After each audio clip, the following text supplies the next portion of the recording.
જય શ્રી કૃષ્ણ. જય પૂર્ણ પુરુષોત્તમ ભગવાન. પુરુષોત્તમ માસના 15મા દિવસનો અધ્યાય. સુદેવનું વરદાન. શ્રી નારાયણ બોલ્યા ત્યાર પછી સુદેવે બે હાથ જોડી શ્રી કૃષ્ણની સ્તુતિ કરવા લાગ્યો. હે દેવોના દેવ, 3 લોકોના અભય આપનાર, સર્વના ઈશ્વર અને સમર્થ ઈશ, આપને નમસ્કાર થાવ. બીજી વાર પણ નમસ્કાર થાવ. પ્રભુ, હું આપણે ચરણે આવ્યો છું. હું જય સ્વરૂપ, જયને દેનાર, જયના નિયંતા, જન્મના કારણરૂપ, જગતના આધારરૂપ, જગતમાં રહેનારા, જગતના કારણ, વિશ્વની રક્ષા કરનાર, પ્રકાશરૂપ, દુષ્ટોને હારનાર, જગતના પાંજરારૂપ, ફળના બીજરૂપ, ફળને દેનાર, તેજરૂપ, તેજને આપનાર, તેજસ્વીઓમાં શ્રેષ્ઠ, દીનવત્સલ, વ્યાપક અને વાસુદેવના પુત્ર એવા આપ ભગવાન શ્રી કૃષ્ણને વંદન કરું છું. હે પ્રભુ, આપ અતિ દુઃખી, દીન અને શોકાતુર એવા આપના ભક્તની ઉપેક્ષા કેમ કરો છો? શું આપનું જગતમાં લોકોનું બંધુપણું કેમ વૃથા થયું? વાલ્મીકી બોલ્યા. આ પ્રમાણે બહુરૂપ એવા શ્રી કૃષ્ણની સ્તુતિ કરી બ્રાહ્મણ તેની પાસે ઊભો રહ્યો. તે સાંભળી શ્રી હરિ ભગવાન મેઘના સરખા શબ્દથી વચન બોલ્યા. વળી હે તપરૂપી ધન તથા બુદ્ધિવાળા વત્સ, તે જે તપ કર્યું તે સારું કર્યું. તું શું ઈચ્છે છે તે મને કહે. હું તારા તપથી પ્રસન્ન થયો છું. આવું મોટું કર્મપૂર્વક કોઈએ પણ કરેલું નથી. સુદેવે કહ્યું. હે પુરાતના પુરુષોત્તમા ઉત્તમ, ધ્યાનના ખજાના રૂપ અને દિનોના બધું એવા હે નાથ, જો આપ પ્રસન્ન થયા છો તો મનગમતો પુત્ર આપો. કેમ કે હે હરિ, પુત્ર વગરનું શૂન્ય ગૃહસ્થપણું, વૈભવ, વિલાસ, સુખ, સંપત્તિ એ મને જરાય ગમતા નથી. આ બ્રાહ્મણનો કહેવું સાંભળી સમર્થ હરિ બોલ્યા. હે વત્સ બ્રાહ્મણ, તને પુત્ર વિનાના ન દેખાય એવું પણ વચન આપીશ. કેમ કે બ્રહ્માએ તને પુત્રનું નિર્માણ કરેલું જ નથી. મેં તારા કપાળમાં લખેલા સઘળા અક્ષરો જોયા છે.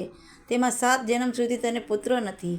આ હરિની વ્રજના ઘા સરખું વચન સાંભળી તે પૃથ્વીની પીઠ ઉપર પડ્યો. પતિને પડેલો જોઈ બહુ જ દુઃખ પામેલી સ્ત્રી રડવા લાગી. પછી ધીરજ ધરી પડેલા પતિ પ્રત્યે બોલી. હે નાથ, ઊભા થાવ. કેમ મારું વચન યાદ કરતા નથી? બ્રહ્માએ કપાળમાં જે લેખ લખ્યા છે તે પ્રમાણે સુખ દુઃખ મળે છે. લક્ષ્મીના પતિ એમાં શું કરે? જેનું ભાગ્ય અવળું હોય છે તેને સઘળું વ્યર્થ જાય છે. સઘળા વેદોમાં હરિનું સેવન, યજ્ઞ, દાન, તપ, સત્ય અને વ્રતોથી શ્રેષ્ઠ કહેલું છે. પરંતુ સર્વ કરતાં ભાગ્યનું બળ અધિક છે.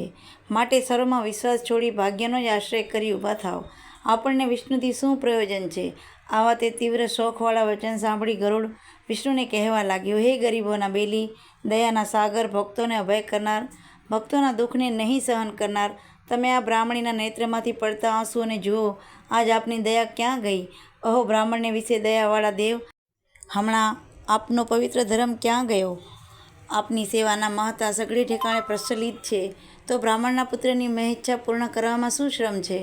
હવે પછી કોઈ પણ આપના ચરણ કમળને સેવશે નહીં. હે નાથ, સર્વત્ર આપનું સામર્થ્ય જે પ્રચલિત છે તે જો આજે આપ આને પુત્ર આપનાર નહીં થાવ તો જતું રહેશે. માટે આપ એક પુત્ર બ્રાહ્મણને આપો. આપનું સેવન કરી સુદામા ઉત્તમ વૈભવ પામ્યા હતા અને સાંદીપની આપની કૃપાથી મરેલા પુત્રને પામ્યા હતા. આ કારણથી પુત્રની ઈચ્છાવાળા સ્ત્રી પુરુષ આપને શરણે આવેલ છે. શ્રી નારાયણ બોલ્યા. આવું ગરુડનું વચન સાંભળી વિષ્ણુએ આકાશમાં ગતિ કરનાર ગરુડને અમૃત સરખું વચન કહ્યું. હે પશુઓમાં શ્રેષ્ઠ ગરુડ, હે વૈનતેય, આને તું મનમાં રહેલા એક પુત્ર દે. આવું પોતાનું અનુકૂળ વિષ્ણુનું વચન સાંભળી તરત જ અતિ પ્રસન્ન મનવાળા ગરુડે ઘણા ખેદયુક્ત મનવાળા બ્રાહ્મણના જ લાયક સુંદર પુત્ર આપ્યો. આ પ્રમાણે શ્રી બ્રહ્માંડીય પુરાણમાં પુરુષોત્તમ મહાત્મય શ્રી નારાયણ નારદ સંવાદ વિશે સુદેવનું વરદાન આ નામનો 15મો અધ્યાય પૂરો થયો. બોલો પૂર્ણ પુરુષોત્તમ ભગવાનની જય. જય શ્રી કૃષ્ણ.